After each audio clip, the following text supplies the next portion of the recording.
So hello guys, আশা করি আপনারা ভালো আছেন এবং সুস্থ আছেন। সো গাইস, আজকে হচ্ছে আমাদের independence day. So happy independence day to all. So guys, আজকে হচ্ছে আমাদের 79th independent of our country.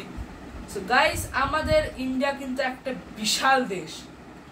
এর সাথে অনেক কালচার এবং অনেক হেরিটেজ জুড়িয়ে আছে, সেটা হয়তো আমরা খুবই কম জানি এবং অনেক কিছু আছে যেগুলো আমাদের এখন জানার কথা নেই, কেন কি আমরা অত কিছু জানতে পারছি না। সো গাইস, এই সূত্র নিয়ে আমি কালকে ইন্ডিয়ান মিউজিয়ামে গেছিলাম।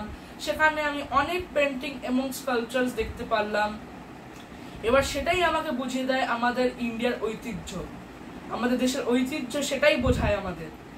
আর গাইস, তারপর আমি নিচের দিকে হেঁটে গেলাম, তখনই দেখলাম একটা সেমিনার ছিল ওই পার্টিশনের ওপরে, কিন্তু আমার লাকটাই খারাপ ছিল, সেটা আগের দিনই হয়ে গেছিল। কিন্তু গাইস, ওখানে গ্যালারিতে অনেক ছবি দেখলাম। আমি সেখানে একটা স্পেসিফিকলি ছবি দেখলাম যেখানে একটা লোক নিজের ওয়াইফকে ট্রেনে তুলছে আর তারপরে নিজে উঠছে। মানে গাইস, তখন ওই ট্রেনে অনেক ভিড় ছিল গাইস, লিটারালি লোক ট্রেনের উপরে করে যাচ্ছিল। মানে guys, this is a horror story of our partition.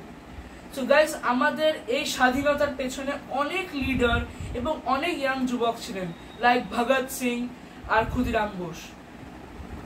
So guys, আমাদের দেশের পেছনে অনেকজনের স্যাক্রিফাইস আছে।